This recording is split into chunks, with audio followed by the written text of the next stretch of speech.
Voces por una causa, el podcast de Entre Culturas con Julia Navarro. Hola, soy Julia Navarro y les quiero dar la bienvenida a Voces por una causa, el podcast semanal de Entre Culturas. En el programa de hoy te contamos en el estudio con Sofía Gutiérrez Santos. Es la responsable de Acción Pública de Fe y Alegría en Guatemala. Y con ella vamos a explorar, a sumergirnos en el trabajo que realiza el programa de Entre Culturas, La Luz de las Niñas en Guatemala. Es un programa que, como saben, está enfocado en la defensa de los derechos de las niñas y la promoción de la igualdad. Bienvenida, Sofía.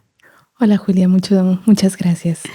Cuéntanos qué haces en Fe y Alegría, cómo es tu trabajo, cuál es la situación actual en Guatemala en relación con la defensa de los derechos humanos y el acceso a la educación, sobre todo una educación de calidad.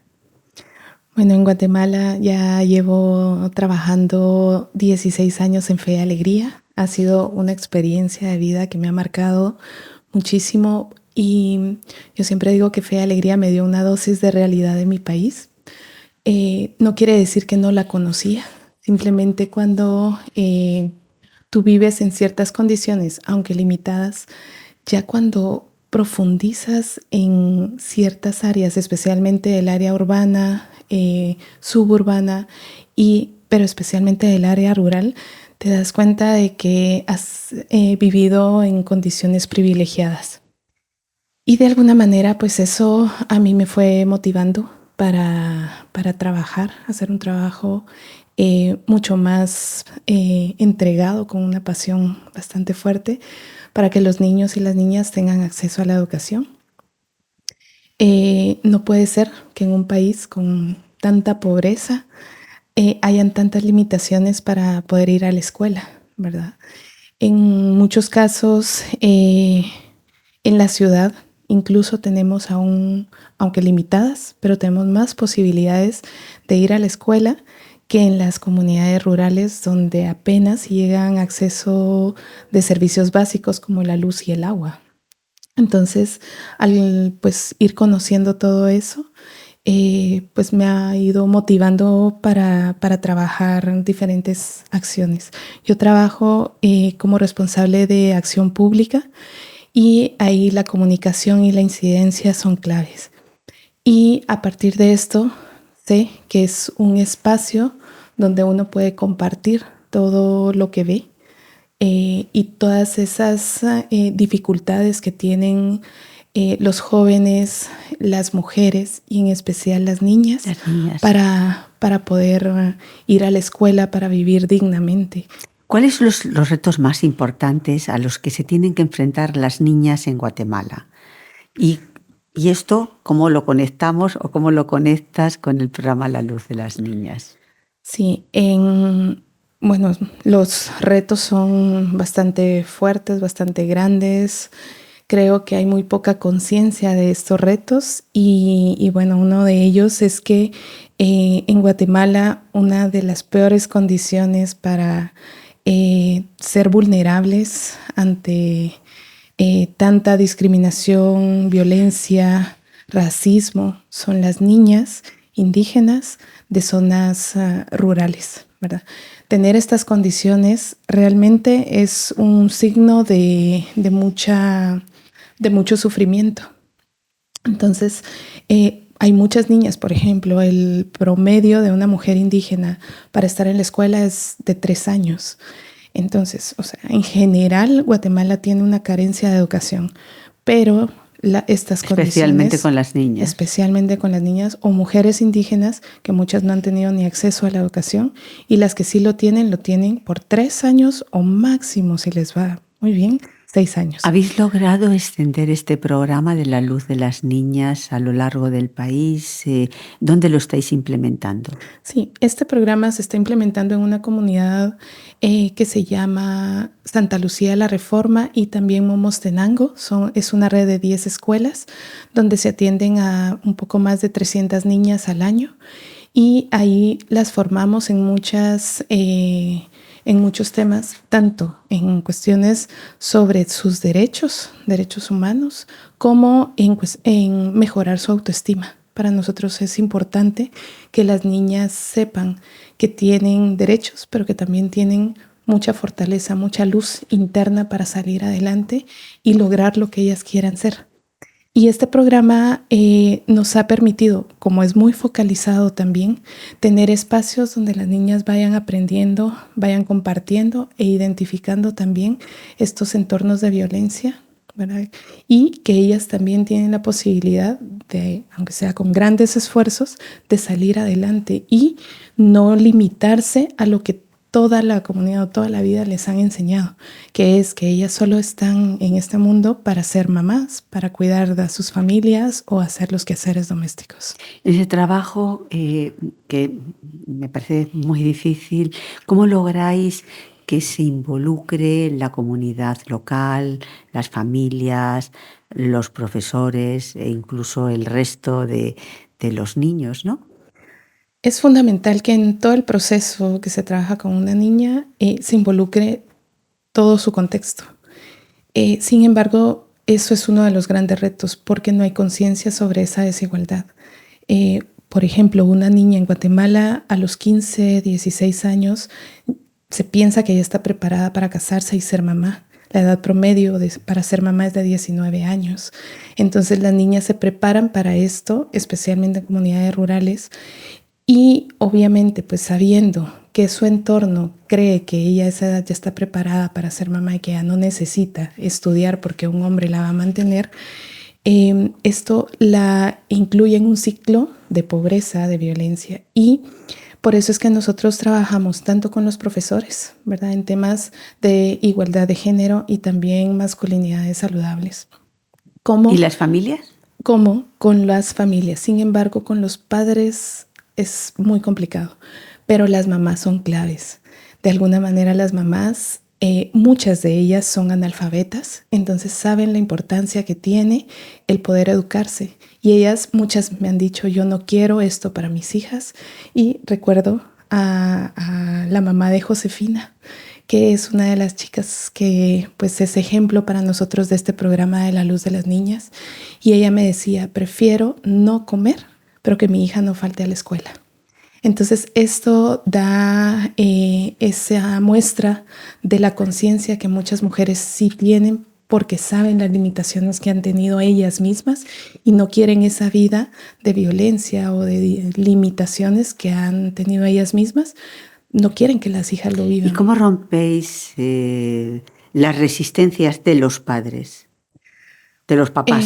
Una de las cuestiones, yo creo que el proceso es largo, ¿verdad? Porque cuando tú entras a un proceso educativo de formación, no vas a tener un resultado a los meses, sino a los años. Y yo creo que al notar los padres que sus hijas van cambiando esta realidad, que van avanzando, que van logrando cosas, eso ha hecho que muchos de ellos confíen y que vean que es algo que vale la pena. ¿Y no hay resistencia por parte de ellos? En muchos casos sí.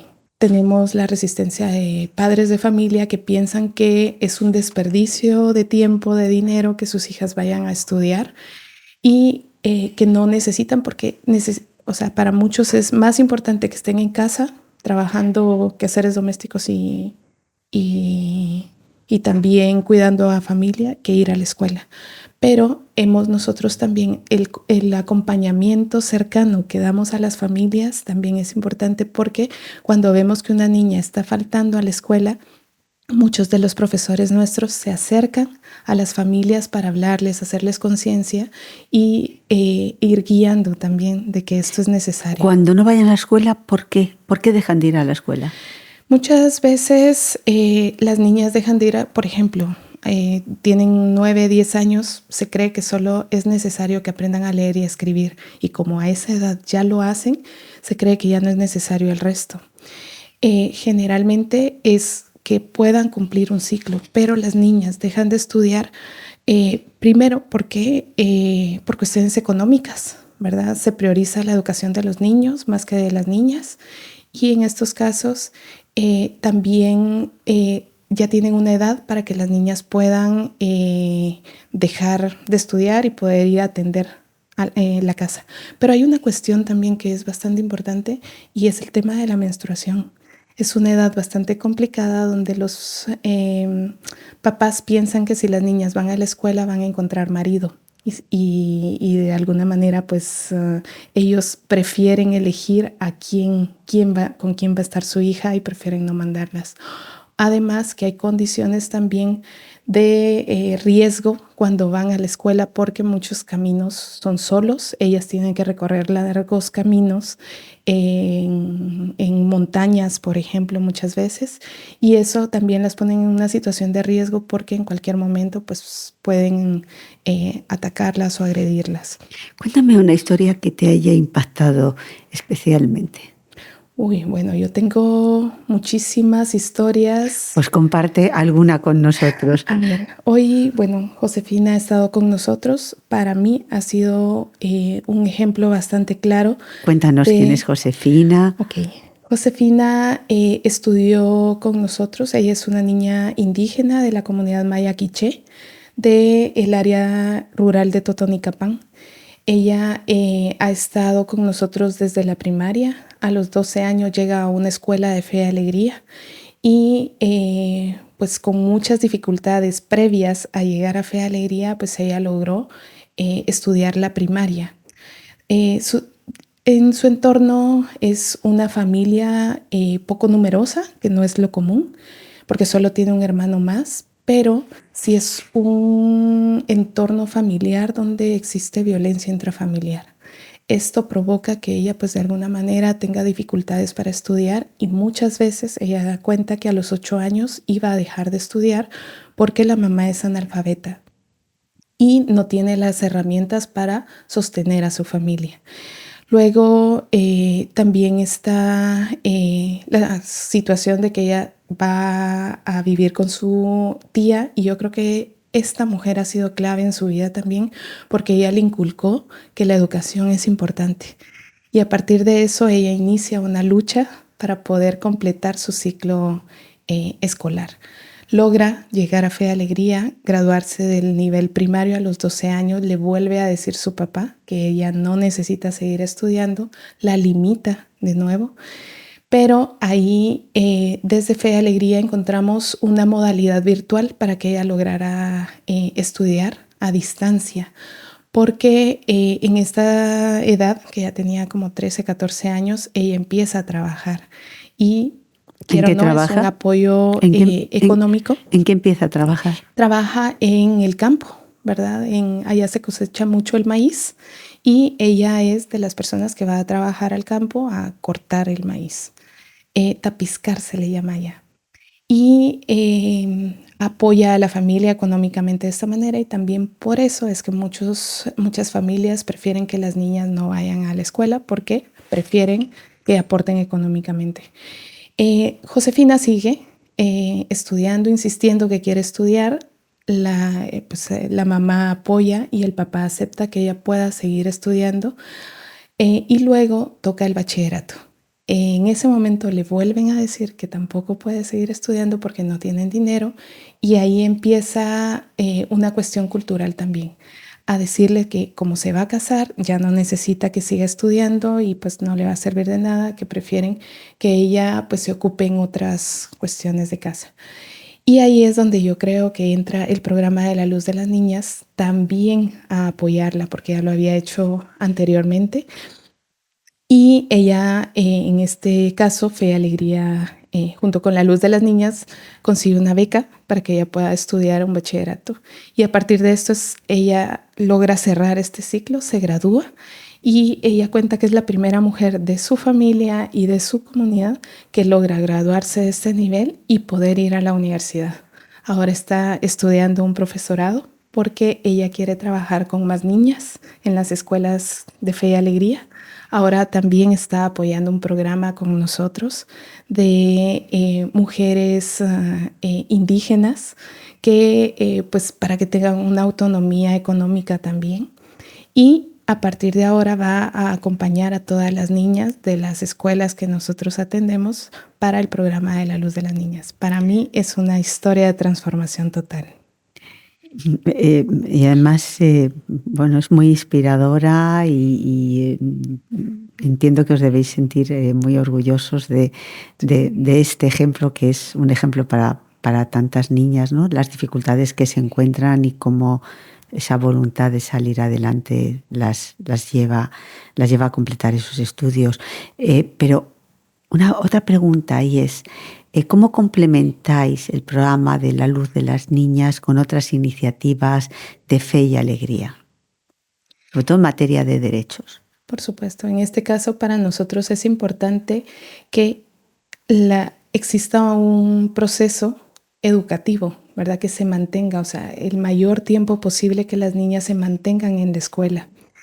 De alguna manera vamos aportando, porque la Luz de las Niñas sí lo llevamos a cabo en edades de 9 a 12 años, y a partir de los 12 años pues sí seguimos buscando la forma en que las niñas tengan esas oportunidades para poder mantenerse en la escuela. Tenemos este programa a distancia, también programas que se enfocan en mujeres que ya son madres especialmente, y que es la posibilidad de que ellas puedan seguir estudiando.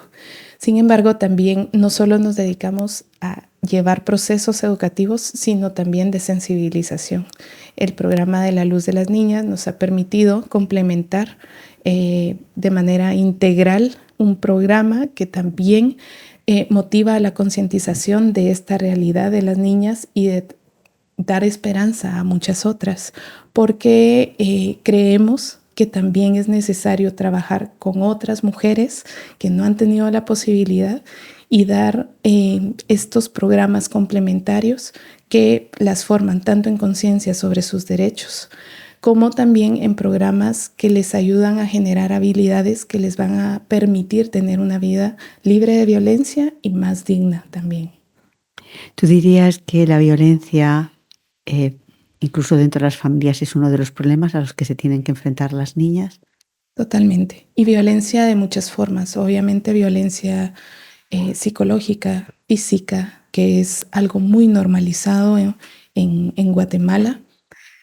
Pero también hay una cuestión de desvalorización muy fuerte para las niñas. Yo siempre he contado que, y un ejemplo clarísimo desde que nace una niña, es que cuando una comadrona, cuando apoya el parto de una mujer, cuando nace niño cobra más que cuando nace una niña. Eso significa que para la comunidad el niño vale más que una niña. Y esto se va replicando en su crecimiento, en su proceso desde la infancia, y obviamente pues ellas van formando una autoestima bastante baja. ¿Y no trabajáis, es decir, para que las cosas cambien?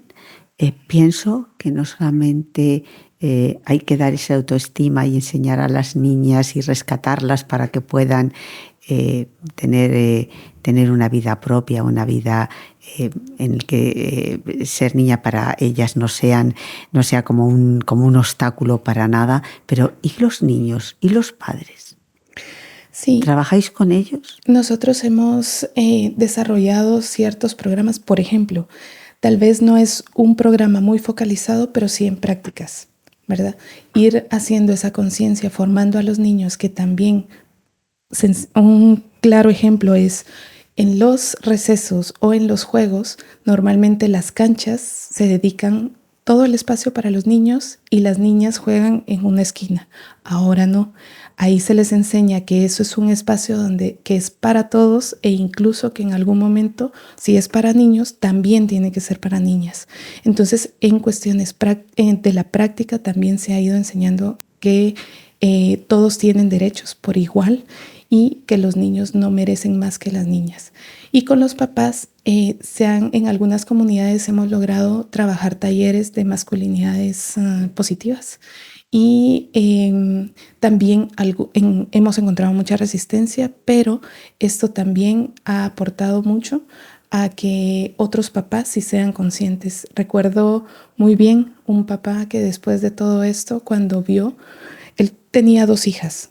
Una de ellas se casó a temprana edad, fue mamá a temprana edad y vio las limitaciones. Cuando ya nosotros, su hija Claudia, entró al programa de la luz de las niñas, el papá nos pedía que la pudiéramos apoyar para que siguiera estudiando.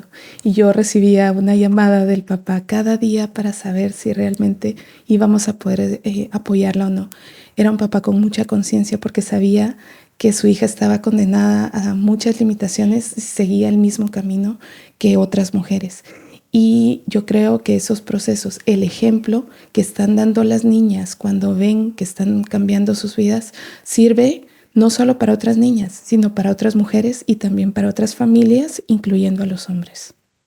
Pues muchas gracias, Sofía, por aceptar nuestra invitación y por iluminarnos también, ¿no? También traes un poquito de esa luz de las niñas hasta nuestras vidas para comprender mucho mejor las dificultades a las que se enfrentan tantas niñas y tantas mujeres a lo largo y ancho del mundo. Muchas gracias a todos ustedes por escucharnos y hasta la semana que viene. Voces por una causa. El podcast de Entre Culturas con Julia Navarro.